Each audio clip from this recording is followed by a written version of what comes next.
It's like guys who go, oh, so call it even? No. No. No one who's ever no one who's ever up is like, oh, so you want to just call it even? Absolutely. It's always the guy who's like way coming out so much better than you. Oh, should we just call it even? Fuck no, you owe me, motherfucker. This is not even in any way. I tried that in a bunch of pool games once, and I did not get out of my debt. No. It did not work. Come on, I'm only down 25 games now. What's the big fucking deal? Let's just call it even. Let's just call it even. No, we will not. Sunk 3 balls this last game. No. I do not agree to disagree. I don't agree with anything you say. Stop it. Stop it. But no, Trump's not leading us anywhere. And there can't be a one world government. Jesus. We can't we can't even get China to tell the truth. We can't get our black box from Iran yet. They shut down our plane. We said, hey, can we have the black box? They said, no. And we said, all right. And that was it. That was the end of it. We'll wait fucking 8 months later. Still you waiting. Think these people are actually going to organize themselves enough to form one government under Trump? My God. Oh, man. Absolutely not. We can't even the things we can't agree on, especially with our retard up here. Mr. Trudeau, I'm speaking to you in case you're vague about that. I'm pretty sure he's been listening because he's actually been taking my advice lately. And Andrew Scheer, I know he's listening. But should have listened more to Gord when back in January. I tried to tell people that. Yes. They want to listen. Well, the whole COVID thing we did really, really wrong. But that's everybody. That was the news. I think that broadcast news journalists should all be on the hook for all the expenses of this freaking thing because they just pushed us in a weird direction the whole time, and they wouldn't let up on the fear mongering and the not lying so much as just twisting stories and manipulating the facts to make them sound terrible. Like we had a thing here in Quebec, Adrian, where we had one care home where 31 people died in one day. And they made a big deal about that. They failed to mention that only 5 of those deaths were related to the coronavirus. Oh, I got you. They tried to go ahead and just incorporate that. Let's just throw that in there. And that's exactly what the media's been all over that lately. There's a doctor that came forward saying that he actually got the call from the WHO rep saying, hey, you guys put down that this 80-something-year-old person died of pneumonia. It's like, well, yeah, but that's what happened. No, he died of corona. You will put it down as much. And that's just since saying that, no, he has not been heard of since. So, yeah, I wonder if it all comes down to it. Maybe it was just like a Charmin conspiracy or something. Like all the toilet paper companies got together and did this. I blame Purell. Purell and Lysol. Those are the ones that came out on top the most. Oh, Lysol made out. I guarantee you trace it back far enough, and Lysol is Monsanto somewhere. Mm-hmm. Probably. That wouldn't surprise me you at got all. some stock in that, yeah. Oh, Lysol. I never thought of that. They probably are. You could be right, Gordon. If you're right, it's corporations, not governments, that are going to do it. I could totally see like Johnson & Johnson and those like Monsanto and Benson and Hedges, all those evil guys, they could take over the world for sure. All these weird, the guys, who's the guy? Bloomberg, actually. Yeah. He was, and who's the one who ran for president? No, it was Bloomberg, right? Yeah, Bloomberg was running. Yeah, he was running. Yeah, he was running. He's the guy he's behind all the vaping. He's the vape king. So anyone who says like he's got more money than anybody invested in vaping, and that's why he's saying that cigarettes are bad and vaping is good. But all the studies that say vaping is good are all done by him. Yeah, there isn't an independent one out there. But so and Monsanto just changed their name. So I got to look that up. I guarantee Lysol's in there somewhere. Oh, Gort, you're onto something. Wait a minute. Lysol is owned by Reckitt Beckensire is the name of the company. Yeah, that sounds like... It just sounds like Monsanto. one of them fucking companies, right? It sounds like Monsanto all mixed up. These things, you never know. I've been trying to trace one here in lovely Lake Country, British Columbia, that it's like a local news thing called Castanet. And I thought it was kind of shady.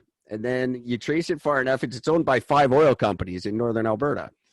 So you're getting all these great news about. That's what we say on this show, Adrian. If I don't know how much you get into it, but everything you read, and Gord learned this the other day. Oh, fuck that. Everything you read is probably false, and if it's not, you have to trace back who wrote it and why. Mm-hmm. And generally, there's some money paying for that article somewhere. Yeah, and it's just depressing. But in Canada, we have like 1% of our media is independent. Well, I guess with me and Gord now, 1.2. Oh wow, that's it. But it's real low here. Wow, we're run by 2 companies, and I don't know. One of them just sold all his controlling shares, but they won't say to who. Mm-hmm. That's J.R. Shaw, who owns Shaw Communications, which we've got Shaw and Rogers. That's it. But Shaw retired. He sold all his shares, and we think it's to Sony. So technically, Sony probably is giving us all our news, which scares the crap out of me. And you guys are better down there, but not so much. There's so many self-interest involved in media and manipulating politics us. And influence. Yeah, politics has just become such disgusting. It's just a mockery of itself, really, when you look at and it's just frustrating. This COVID thing has just made it so much more evident than ever that people just don't have our best interest in mind, and they just legitimately don't care about us. No, I mean, yeah, it's to the point. I don't know if y'all heard that YouTubers don't even mention the COVID pandemic just so their videos don't get demonetized. Mm-hmm. Oh wow! That's why you'll see a lot of YouTubers. They'll say because of the current situation, or they'll skirt around the actual name of coronavirus or COVID-19 because YouTube is, Google is like, nope, demonetizing that because we're not letting anyone get any profit off of this pandemic. Which that's a nice gesture, but that's one of the things that. And when some people can argue the other side of that, they could be like, "Hey, that's a form of censorship." It absolutely is, and I don't think we Google understand cares. that we're not going to allow you to get more views, get more the benefit off of this pandemic, right? But that is still a form of censorship. Here's what we got from the general. Google. Yeah, here's what we got from the Google Play Store regarding our app, the Easy Eric and Gord app. We were trying to get an app for our podcast, and we have violated the sensitive events policy. We don't allow apps that we lack reasonable sensitivity towards or capitalize on an atrocity, conflict, or other tragic event. I'm still laughing at that shit. Yeah. I think I have shown a very reasonable sensitivity. I think probably it's because one of those episodes I said if I got COVID, the episode title is like if I got coronavirus tomorrow, I still wouldn't find it interesting. Oh, wow. What the fuck? And it's like I said about the industry. We have one episode's called, they should call it the Boronavirus. Oh, my. Oh, yeah, I saw that one. Boronavirus. I was like, what the fuck are they doing over there? But we're bored with the fucking news. It's just so fucking boring. But that is not a reasonable amount of sensitivity, apparently. Yeah, it's to the point like it's all like with the online platforms. If you want to play in someone's playground, you got to abide by their rules. Yeah, so, unfortunately. So it's like if you're not broadcasting from your own, in-house servers and you got your own streaming service going out, then if you're piggybacking off of someone else, yeah. COVID-19 might be the cure for stupid. That was one of our episodes. Weed out the stupid. Sadly enough, though, it's so true. I mean, Trump doesn't even mention anything about injecting something. Everybody's like, hey, you got to inject bleach. And everybody's fucking worried about it. Yeah. Genius. And yet I'm insensitive. I didn't tell anybody to go inject bleach. So has this, with everything that's going on, has this changed y'all approach with your podcast? Are y'all moving more into video now? No, that's not anything I think that was intentional. It just sort of Okay. happened. It's something I've always wanted to do, but Mhm. I'm not attractive, so I tried to avoid it for as long as That's possible. subjective, But but okay. I've wanted to for a long time, and I just think it just offers people a little bit more of us. I think, especially if we just do it on kind of a limited basis, not like don't do every episode like this, but Okay. Yeah. just offer it as maybe I have to redo an app where that's some of the bonus content is videos and awesome shots of pens and Light up pins. Light up pen. I Yeah, didn't because know your they core did audience that. know you by your podcast, so you can surprise them do. with these video live streams or recorded. That's what I'm thinking. Yeah, Yeah. But then again, that involves a lot of always being clothed when we record, and Oh, I'm wow. not a big fan of that. A lot of effort, eh? Oh my God, no. Some I- dude on the news was doing a news report, and because everybody's doing this shit from home, he's got the Yeah. the jacket, the shirt, and the tie, and everything else. But Oh, yeah. at some point, the camera had moved a little bit, and you could see his fucking bare knees, and he had no idea that he was sitting in his fucking underwear the whole time. Like that, you could tell. They had to stop the broadcast mid-interview and be like, hey, just so you know, yeah, can you go put some fucking pants on? Yeah. And he swore that he was wearing shorts. Yeah. It's called boxer shorts, asshole. We know the truth. See, that's the other thing. You can't lie. Not only should you not lie, but you can't lie anymore. Everybody's watching. Everyone's watching. From We every all angle, know. too. Chest and above.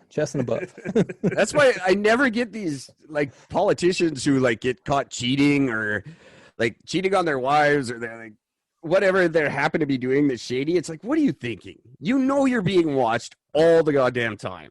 Mhm. We just the new Facebook says right in their terms and conditions that they monitor all your off Facebook activity. Mhm. And you agree to that when you click on the little thing. You're always being watched. So all this like that's why I always wonder why the government's like trying to tap our phones and stuff. Just get a freaking Facebook account, you weirdos. You can It's already you being can done track for you. everybody.